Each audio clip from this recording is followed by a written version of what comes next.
Welcome back. If you're just joining us, this is Breakfast Daily. Now it's time for us to get into our communities and check out what's happening. So we're going all the way to the Western region, and this time some victims of last week's flood that severely affected 11 communities in the Ahanta West Municipality are actually appealing to government for assistance. We have a report on that, so just sit back, relax, and watch this report, and we'll be back to talk about this issue.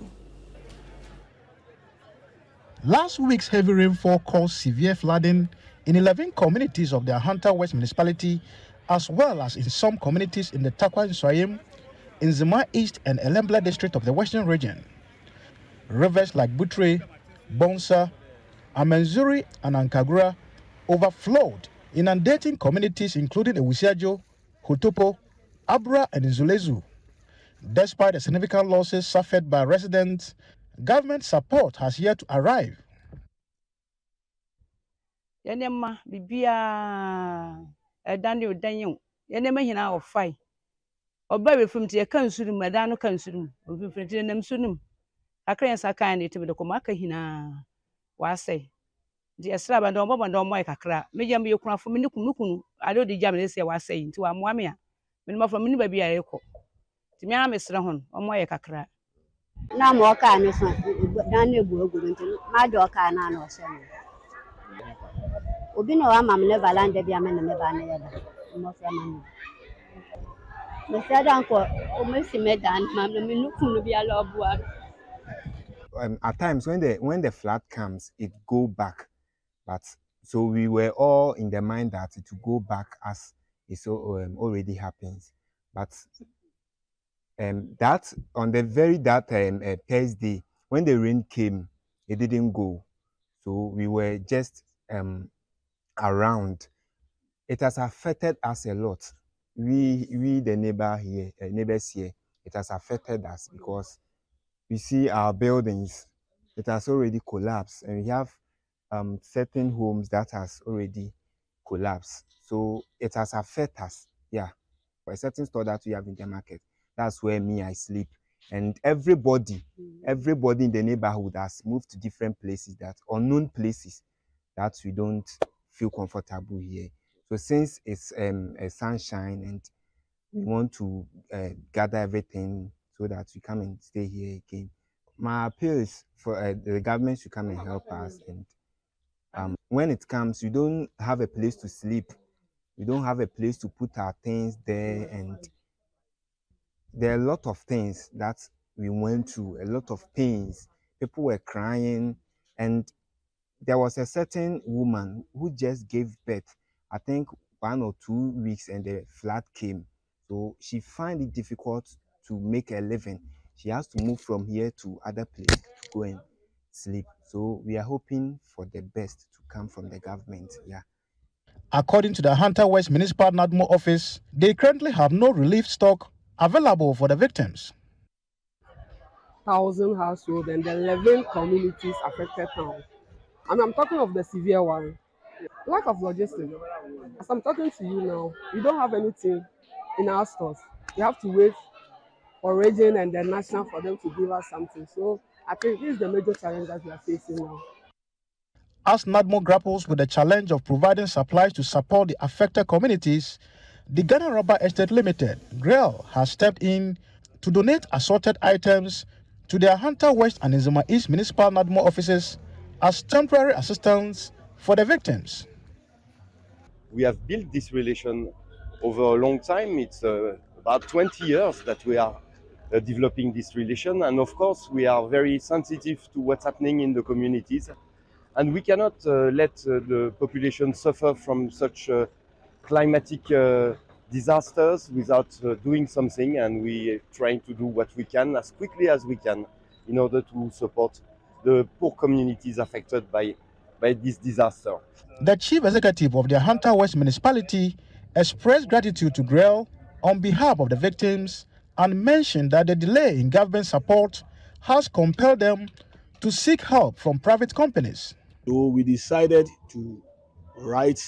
NADMO came. We wrote, National Director of NADMO also heard of what has happened. But as a municipal chief executive, I decided that no, if I should rely on these two groups, I think maybe my people will be there and they wouldn't get anything. Even if it will come, it will delay. So what happened was that I managed to write letters to the companies, various companies around, even though some of them have responded to our plea. But what Gray has done today, this big truck here, I could see that the things, the items, the materials inside there are many. And in fact, they have done very, very well. What I would say is that for Gray, we thank them so much. I want to thank Gray so much for supporting the victims whom were displaced last week. And we are praying that for Gray, we are always with them. My support is always for them. So we pray that, Alice, whatever they are doing will progress. Wow, and there you have it. That's the report. Well, for me, I feel like this will never go away because the floods the rain is not going to stop. No. And the floods will keep happening. But then I'm really thankful for what Grell did.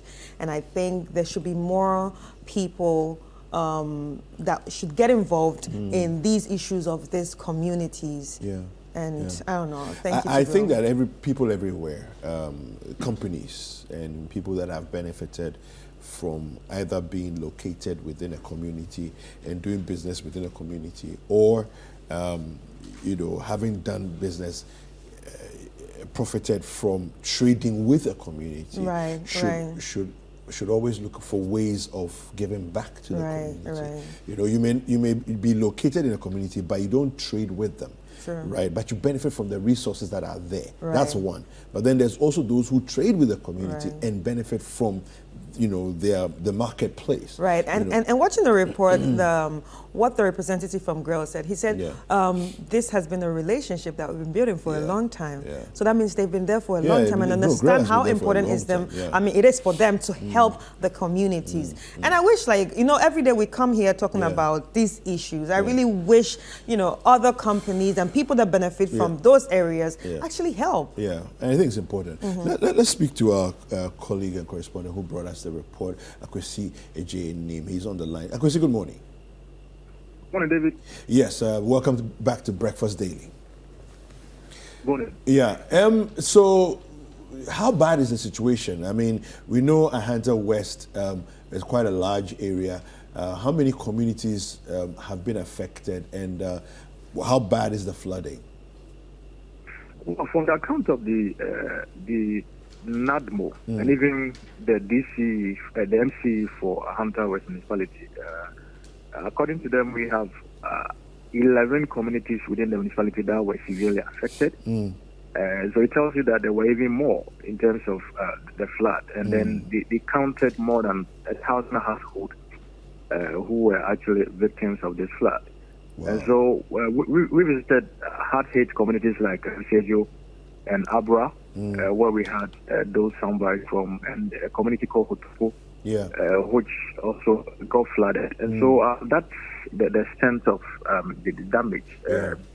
Apart from those who had their structures coming down, we also had people who lost almost all their properties or things they have in their room because the houses were flooded to a very high level, and they couldn't take their things. And even if you take them, where are you taking them to? Because the whole community was flooded. And so that is how bad things were on last Thursday. But the sad part of it is that it seems the state doesn't have the capacity to actually come to the aid of some of these disaster victims. If you talk to people across the area, a lot of them haven't even seen government officials, and places that government officials went to, they only went to take information and promise to come back, and they still haven't come back. And so it was very good and very smart on the part of the MC to begin to look at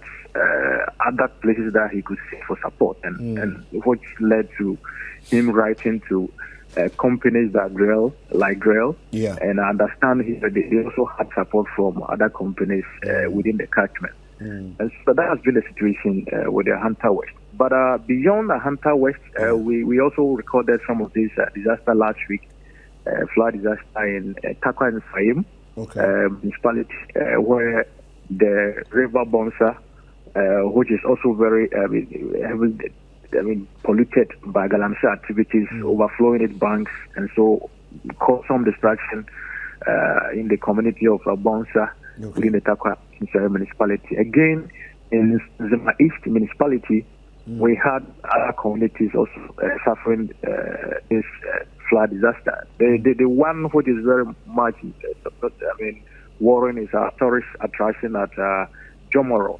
which is in the Jomoro, which shares borders with Ivory Coast. Jomoro happens to host Nzulezu. Nzulezu is known for its tourist attraction, and the whole community was flooded, and so the whole community had to relocate to the Benin community to temporarily stay there. And so it affected, the tourism status of that place. And so I'm sure it was interesting.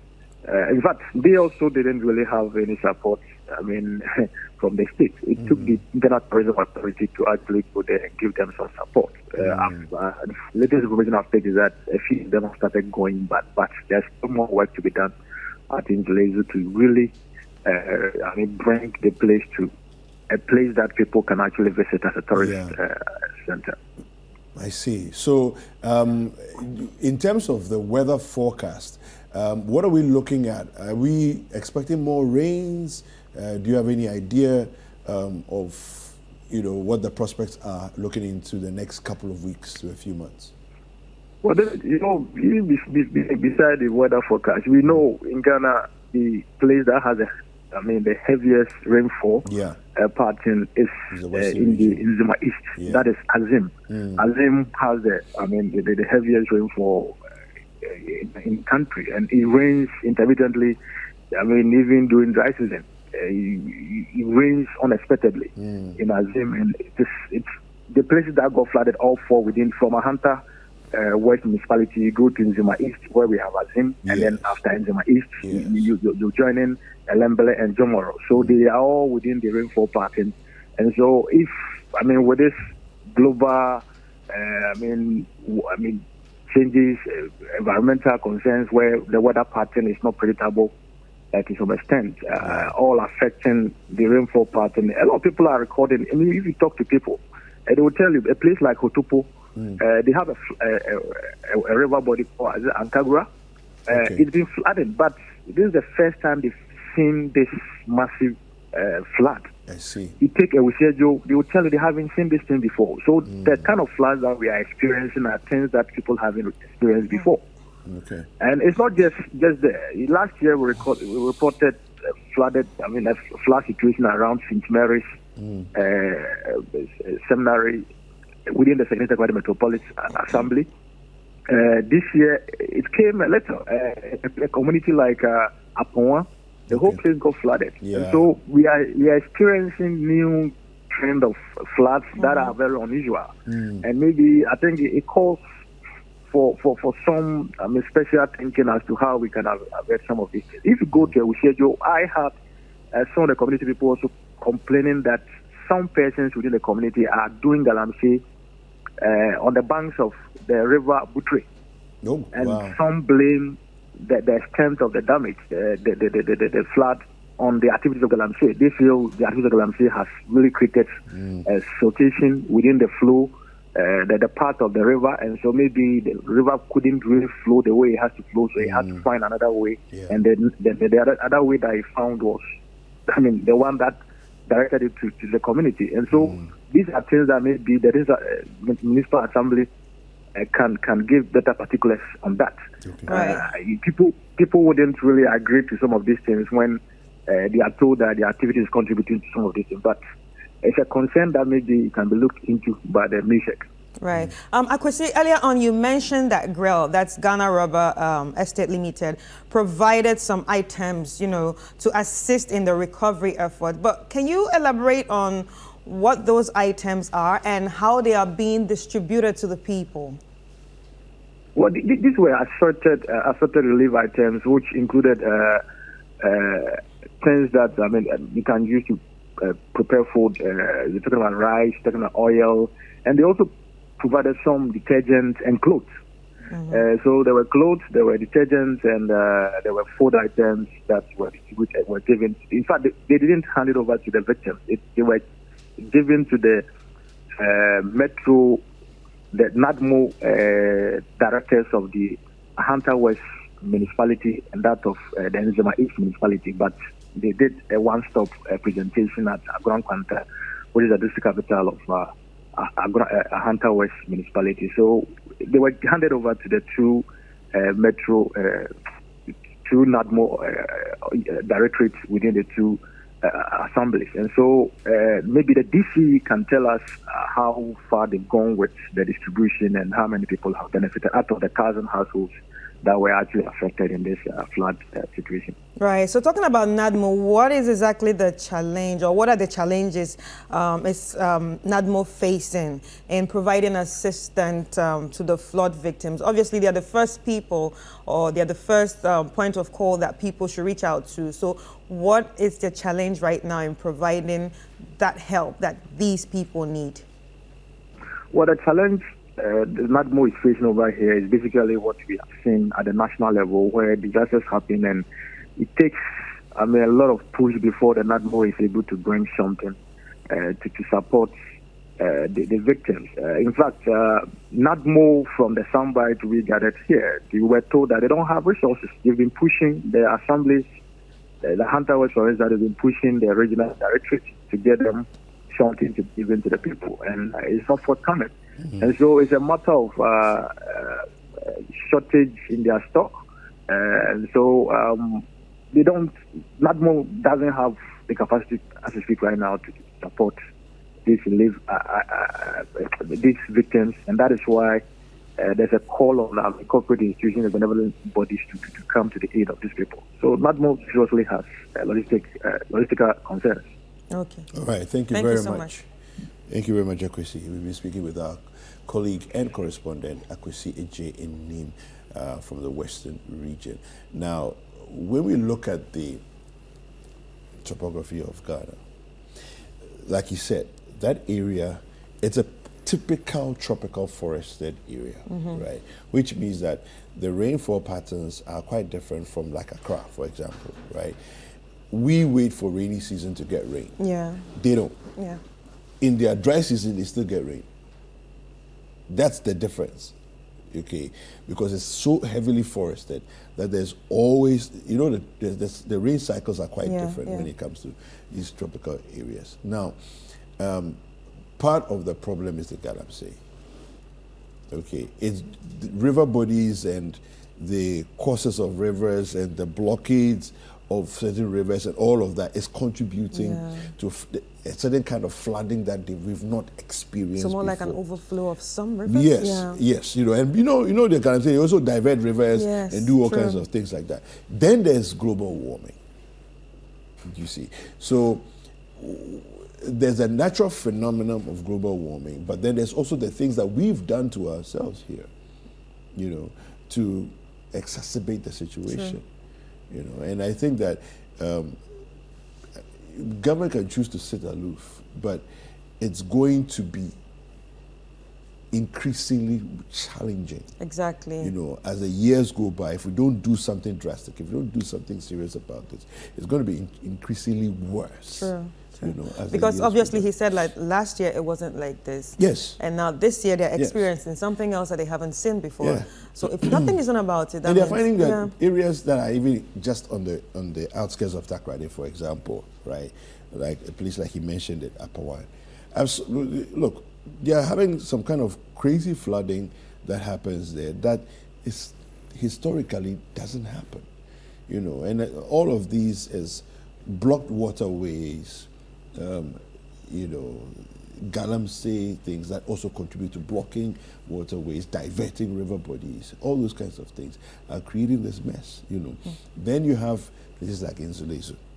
Yeah, which is already water community. Yes, it's a water community. They live on water. And so one begs the question and says, you live on water.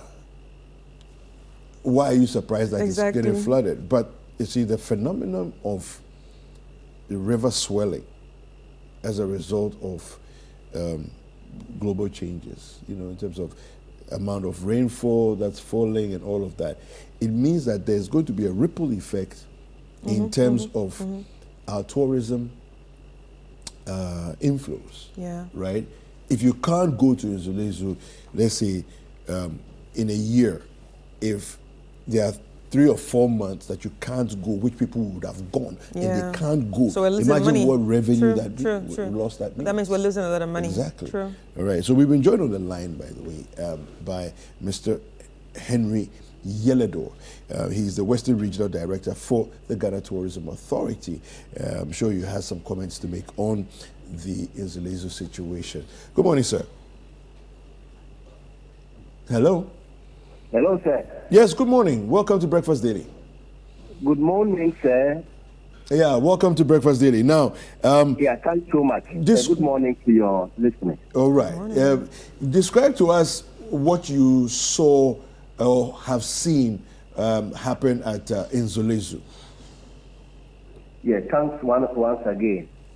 I got to hear of the situation of Nzulezu on last week Tuesday, exactly a week today. Okay. When I was at a workshop somewhere. It was actually my Chief Executive Officer, Mr. Ajima, who sent me videos that there were some videos and pictures that had gone viral on social media to the effect that Nzulezu was flooded. So I decided to do a cross-check. So I called the site manager by name Frank Blake, whether it was actually true. Then he confirmed that, yes, it happened some 2 days ago, I think over the weekend, Saturday through Sunday. And that apparently the entire place got flooded because there were continual rains for the 3 days. So, and because it was flooded, if you have seen Nzulezu or you've been to Nzulezu, they built the entire community on stilts. That is we call, the word is stilts. They use some wood into the sea and build up. It's one of our ecotourism sites. It's one of my favorite tourism places as well. I've been there 3 or 4 times. Oh, okay. Yes. Okay. So they have feet. Also within the same community, and there are also walkways into their rooms. So all those places got flooded. They were submerged in the water. So they had to be evacuated. The population is about 500. So they had to evacuate the entire community into Beyin. Beyin is a neighboring community. Where we have the tourism information office. It's the community called Beyin. And that, NATMO came in later to help them after they had done the evacuation to pick the figures in terms of the extent of damage. It was extensive because they didn't have the opportunity to carry their things. So it just happened. So feeding was a problem because they said once they ran out like that, they couldn't carry anything along. So fortunately, the community, they have relations there. So some stayed with their relations, whilst a number of them were put in the classroom. So I tried to reach out to NATMO because when I spoke with them, they said after then, the major challenge was how to feed. So I spoke with NATMO to see whether they have some relief items. That is the regional NATMO. Unfortunately, they said they had none in their warehouse. So I had to get back to my chief executive that after engaging the community, they said they needed some support in terms of food items. That was a Tuesday. Wednesday was supposed to be a holiday. So he told me that looking at the situation, if we have to wait through Wednesday, being a holiday, things may be a bit late. So that I should put together a report. And that he was to get to my board member, the board of directors, to see whether he could convince them to at least send something. So I put together the report. The evening of Tuesday, I WhatsApp the report to him. that he said yes, he would engage the board chair. So then I also tried to reach out to some others, because I also tried to let the regional minister also understand that that was what was happening. But earlier, the regional NADMO told me that regional minister also supported or was also mobilizing some food items that will be sent to the community. Yes, so that was how we ended. So we went to sleep. When I woke up 5:30 Wednesday morning, I checked my WhatsApp and my CEO got back that after engaging the board, he was able to get them to agree to send out some food items. And it was made up of 100 bags of the 25 kg. That is a 5x5. You have this 5x5 kg always in the 25 kilo bag. Yes. So 100 of those. Hundreds of that. So meaning 500 pieces. Pieces of the 5 kg. Yes. Then 25 kg of 25 kg of sugar. 25 bags of the 25 kg sugar. Then we also had 42 boxes of oil. Then 50 boxes of washing soap. And 50 boxes of bathroom soap. Yeah, so that was the information I got at 5:30 the Wednesday morning. So have they received? Has the community members received all of these items yet? Yes. So that very day by 12 noon, the bus, that was in Accra. So the truck left Accra, got into Takoradi around 6 in the evening. So, but we had also spoken with the MCE of the Jomboro district, Jomboro municipality. We also spoke with the municipal NADMO. Then we spoke with the assemblyman. Then we asked them to inform the Nananom and the community leaders that this was what we were able to mobilize. And that the Thursday morning we're coming over to ensure that we donate to the community as part of our corporate social responsibility and as part of the partnership that we had with for all this while. So on the Thursday, we met the people and we gave out these relief items. All right. So I just want to ask, so what strategies can be implemented to, avoid the impact of a future natural disaster, like this again? Because obviously Nzulezu is a tourism site, and this also affects the tourism industry. So do you have any strategies that you can implement to mitigate the impact of any future natural disaster? Yes, so definitely as I speak, the community is back. They were able to mobilize to go back, but it is not as it was some few days back.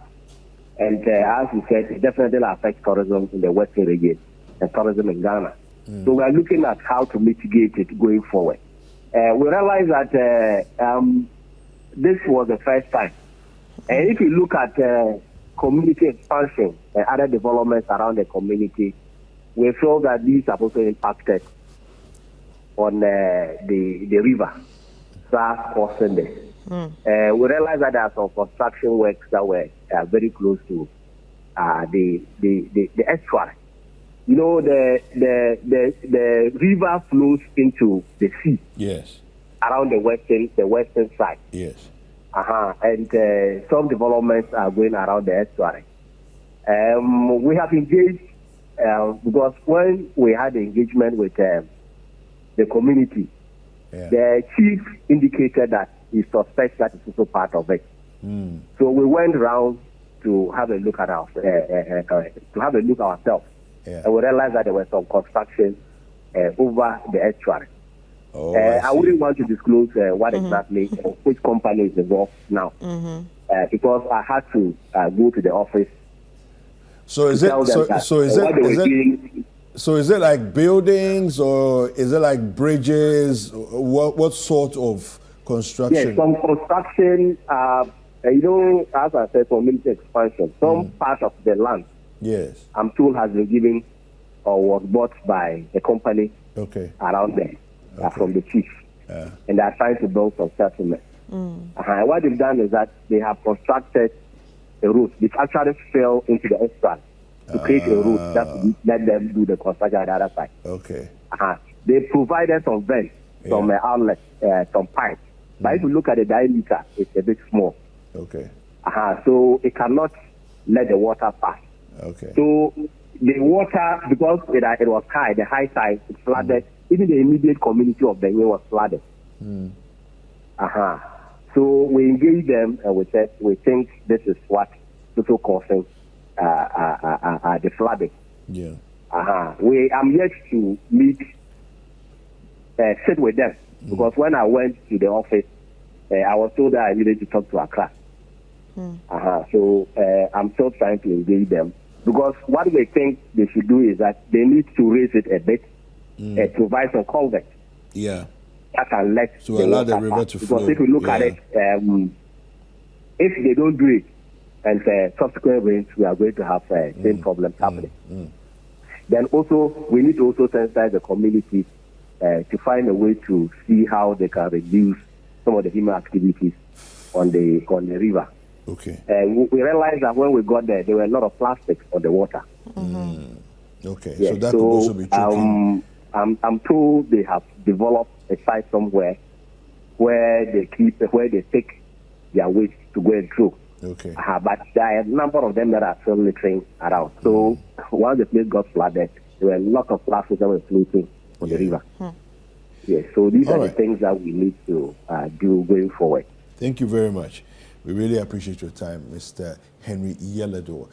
He's the Western Regional Director for the Ghana Tourism Authority. Quite a detailed submission there, giving us a more overview of everything.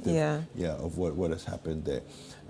My friend Emmanuel Kulu Mensah actually sent me some videos from Nzulezu when it happened. And that they had to go to, like he said, to Benin. Benin is the town. So when you're coming in from, let's say, Maha. Yeah. Right? Yeah. You know the Maha place that we went to, Heritage Caravan. Yeah. So it's not far from Maha, maybe 10 to 15 minutes drive. And you get to Benin. And then Benin is like the landing port, the town, where you get down and then you get into a boat and then it takes you onto the river and then you sail your way to Nzulezu, and then you arrive at the village on stilts, So, like he said, it makes sense. It stands to reason that you block the exit of the water. Yeah. Right. The water is trying to flow into the sea. You block it or reduce the volume that can pass. Then it backs up. Yeah. It backs up. Because it's now rain is falling, river is swelling. It should flow to the sea, but then it can't flow as fast. But thankfully, it looks like they've returned. Yeah. The waters have dropped and they've returned. But any heavy rains that will come subsequently, the same thing will happen again. Exactly. And so also, we need to figure out. True. And I'm also worried about the fact that, people keep throwing things into deep waters. Yeah. It seems like we've not realized the impact of, throwing plastics into water bodies. We don't understand the damage. Yeah. And I just feel like there needs to be more education on that, because we're here in Accra talking about the beach, how dirty the beach is, how polluted the beach is, and all that, and it's happening somewhere else. Yeah, it's happening somewhere else. Absolutely, it's happening somewhere else. So really, I think that there's a lot that we can do by way of. I'm just happy this morning to hear that Ghana Tourism Authority, a major stakeholder in the tourism space, in Nzulezu, has stepped up to the plate, to actually provide some sort of solace for the people, some immediate intervention for them. We've been joined by a resident from Nzulezu. Good morning, sir. Good morning, sir. Yes. Your name, please? I'm Frank Ezobli, actually the site manager of Israel Tourist Site. Okay. All right. Welcome to Breakfast Daily. Thank you for joining us, Frank. So talk to us about the experience you had. When did it happen, and how did it occur? When you were in your homes, your houses, what is it that happened? Yeah, it happens around 20 24th. That is the Saturday at dawn to Sunday 25th. But during that week, you had torrential rains right here in the western region. Okay. And the people of Nzirozo living on the river of Amanzuli. Yes. During that, Adon got flooded. The river overflows its banks and just covered the state village. So the platform that is on which they build their buildings got flooded. Yes. And slowly enters into our various rooms. Yes, that is exactly what happened. And the community saw the incident around 2 to 3 a.m. Okay. Yes. So some of the people needed them to raise their children, put them on a high platform like tables and on the bed, and started to evacuate them to the nearest community called Bein. Okay. So are you back now? Have you gone back? Are the residents gone back to Nzulezu? Oh, yes. Actually, now not in full community, but some of the able men, young and women are back now. Okay. Trying to restore the community. Okay. Yes. And the main platform that main platform that is the only street. Yes. Is intact. Okay, it's good. very strong due to the regular maintenance of it from the project office. Yeah. But then the household walkways, that is the one that led to the kitchen to their side different house, yeah, to their various housing. It's what we have a program, and now we are sorting out the wood which can be used. Okay. And the ones that will not be able to use, we just need to replace them. All right. Thank you very much, Frank, for speaking to us. And send my best wishes to Emmanuel Kulu-Mensah from the Echo Bar as well. Thank you. Yes. Yeah, Senior Gas. Yes. Senior Gas. Yes, Senior Gas. He's my friend. So say hello to him. Say hello to him. Okay. Senior All Gas will hear. You also thank you for calling, and also thank you for your consent. Thank you. And all the best. All the best. Thank you. Have a nice day. Yes, so we've been speaking to Frank, who is a resident of Nzulezu. He's also part of the project office, and they're looking to restore life back to normalcy after the entire village got flooded. So it's a very interesting place to be. Have you ever been? No, Nzulezu? I've never. So when you arrive, right, there's a central road, as it were. It's also a part of the platform, that you walk on. But it's like it's like the highway that runs through the entire village. Yeah, and it's on water. It's on water. So the stilts are up, and it's a wooden planks all the way down. So that's the one he's referring to as it's stable, it's strong, there's nothing wrong with it. But when you go as you go along the walkway, there are branches into people's houses. Right, there are different branches off the platform that go into different houses. Then there's a place called the Echo Bar where my friend lives. He owns the Echo Bar. So it's a bar. Yeah, it's a proper bar. Oh wow. Yeah. No, we should go to Nzulezu. You would love it. Yeah, it's a whole experience. So anyway, so it's those side routes to the different houses that are a bit compromised at the moment. So they're looking to fix all of that. And yeah. No, Nzulezu is a fantastic place. You should go and enjoy. If you haven't been, well, maybe it's time to make a trip.